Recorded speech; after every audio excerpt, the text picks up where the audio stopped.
2018 সালে খালেদা জিয়া গ্রেপ্তার হয়ে যাওয়ার পরের থেকেই কিন্তু লন্ডনে বসেই তিনি এই দেশের নেতাকর্মীদের সাথে যোগাযোগ রাখছেন, তিনি দল পরিচালনা করছেন, একই সাথে তিনি বিভিন্ন সময় সরাসরি যুক্ত হয়ে আমরা এই মুহূর্তে কিন্তু সরাসরি দেখতে পাচ্ছি একেবারে সেই মুহূর্ত, এক্সক্লুসিভ মুহূর্ত। তারেক রহমান তিনি তাকে দেখা যাচ্ছে বাংলাদেশের মাটিতে, জুবাইদা রহমান রয়েছেন সাথে, একেবারে সেই মুহূর্তের চিত্র এয়ারপোর্টের ভেতরে আমরা দেখতে পাচ্ছি তারেক রহমান ধীরে ধীরে এগিয়ে আসছেন। 17 বছর পরে সেই নিস্তব্ধতা, সেই নীরবতা, সেই উচ্ছ্বাস, আবেগ এবং মানুষের যে প্রত্যাশা, অনেক প্রশ্ন সব মিলিয়ে এই মুহূর্তে তারেক রহমান বাংলাদেশের মাটিতে তিনি হাত উঁচু করছেন, হাত উঁচু করছে সবাইকে।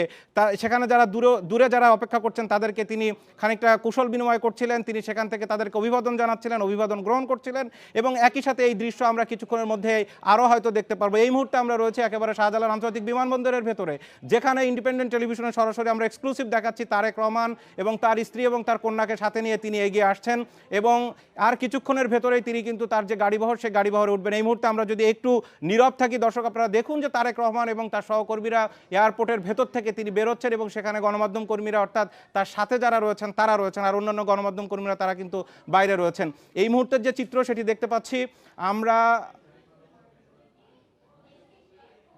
তারেক রহমান তিনি এয়ারপোর্টের পাশে যারা সেখানে এয়ারপোর্টের যারা নিরাপত্তা রক্ষায় রয়েছেন, অন্যান্য যারা রয়েছেন তাদের সবাইকে তিনি সালাম দিচ্ছেন, তিনি সেখানে তাদের প্রতি একরকম কৃতজ্ঞতা প্রকাশ করছেন।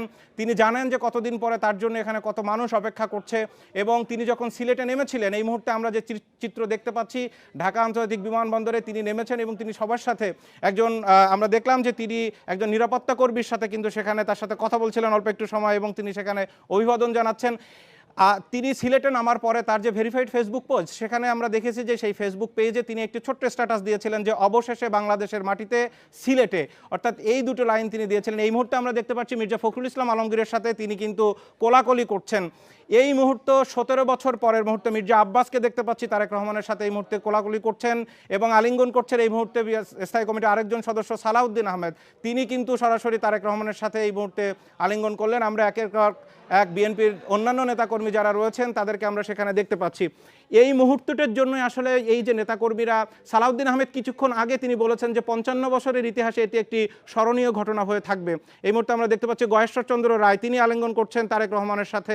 এরপরে রয়েছেন মঈন খানের সাথে এই মুহূর্তে আমরা সেই দৃশ্য দেখতে পাচ্ছি। নজরুল ইসলাম খান রয়েছেন স্থায়ী কমিটির সদস্য এবং তারপরে আমরা দেখতে পাচ্ছি আমির খসরু মাহমুদ চৌধুরীকে আমরা দেখতে পাচ্ছি, তিনি সেখানে আছেন, অর্থাৎ ইকবাল হাসান মাহমুদ টুকুকে আমরা দেখতে পাচ্ছি, তিনিও রয়েছেন, অর্থাৎ স্থায়ী কমিটির সব সদস্যরা কিন্তু সেখানে গেছেন। কারণ এই মুহূর্তে খালেদা জিয়ার পরে এই মুহূর্তে যিনি গত বিশেষ করে 8 বছর ধরে দলের যে নেতৃত্ব দিয়েছেন, দূরের থেকে নেতৃত্ব দিয়েছেন, তিনি ভার্চুয়ালি যুক্ত হয়ে নেতৃত্ব দিয়েছেন, আজকে তিনি সরাসরি দেশের মাটিতে এসছেন। আমরা মেজর হাফিজকে দেখতে পাচ্ছি তিনি এই মুহূর্তে, এবং এরপরে রয়েছেন রুহুল কবির রিজভী, তিনি দীর্ঘদিন একটানা বিএনপির যে সাংগঠনিক কার্যক্রম, যে দলীয় কার্যালয়, সেটিকে একরকম তিনি পাহারা দিয়েছেন, তিনি সেই জায়গায় পরিচালনার দায়িত্বে ছিলেন, কঠিন দায়িত্ব পালন করেছেন কঠিন সময়ে। আজকে আমরা দেখতে পাচ্ছি যে এয়ারপোর্টে একেবারে বিএনপির স্থায়ী কমিটির সদস্য সহ তারেক রহমানের একেবারে ঘনিষ্ঠ যারা রয়েছেন দলের মধ্যে, তিনি যাদেরকে সবসময় নীতি নির্দেশনা দিয়ে থাকেন তারা সেখানে রয়েছেন।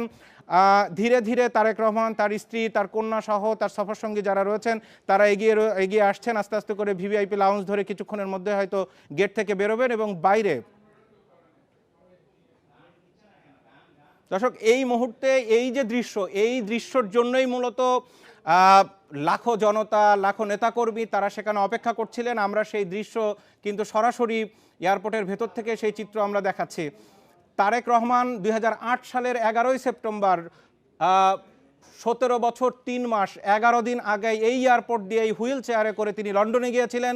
যেদিন তার কয়েক ঘন্টা আগে চিকিৎসকরা বলেছিলেন তার মেরুদণ্ডের হাড় ভেঙে দেওয়া হয়েছে, এমনভাবে ফেলানো হয়েছে মনে হচ্ছে ওপর থেকে কাউকে একটা বস্তু যেভাবে ফেললে যা হয় সেই চিত্রই কিন্তু ডাক্তার বর্ণনা করেছিলেন। যেদিন 11 সরকারের সময় নির্যাতন করে তিনি হুইল চেয়ারে দেশ ছেড়েছেন, আজকে আমরা দেখতে পাচ্ছি 17 বছর পরে তিনি সেই বিমানবন্দর দিয়েই বাংলাদেশের মাটিতে এসছেন এবং তার নেতাকর্মীদেরকে তিনি অভিবাদন জানাচ্ছেন। আজকে তিনি অনেক পরিণত, অনেক সুস্থ, আজকে তিনি অনেক প্রত্যাশা, অনেক চ্যালেঞ্জ তার সামনে, সেই বিষয়টি তিনি বিভিন্ন সময় কিন্তু নেতাকর্মীদের বলেছেন। তার যেই ভাষণে আমরা সেই বিষয়টি দেখছি। আমরা এখন এই মুহূর্তে একেবারে এক্সক্লুসিভ মুহূর্তে এয়ারপোর্টের মধ্যে রয়েছি।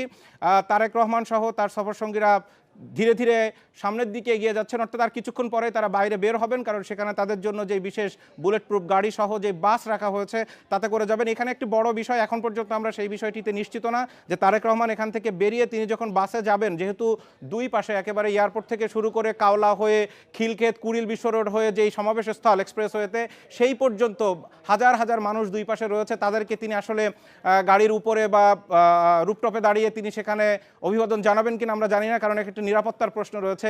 এই মুহূর্তে আমরা দেখতে পাচ্ছি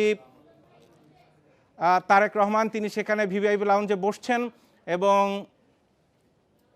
জাইমা রহমানের সাথে তার স্বজনরা কথা বলছেন। অর্থাৎ দীর্ঘদিন পরে এই যে পারিবারিক যেই দৃশ্য, এটি আমরা সবার ক্ষেত্রে, প্রতিটি পরিবারের ক্ষেত্রে আমরা দেখেছি দীর্ঘদিন পরে যখন সাক্ষাৎ হয়। এবং আজকে আরেকটি বিষয়, আমরা শুধু তারেক রহমানের কথা বলছিলাম, আমাদের সহকর্মীরা বলছিলেন যে জুবাইদা রহমান মাঝখানে তিনি দু একবার এসছেন, বিশেষ করে খালেদা জিয়ার অসুস্থ হওয়ার পরে তিনি এসেছিলেন এবং কিছুদিন আগে তিনি, এই কয়েকদিন আগে তিনি আবার লন্ডনে ফিরে যে আজকে পরিবারের সাথে একসাথে তারা এসছেন। কিন্তু জাইমা রহমান, তারেক রহমানের কন্যা ব্যারিস্টার জাইমা রহমান, তিনিও কিন্তু দীর্ঘদিন পরে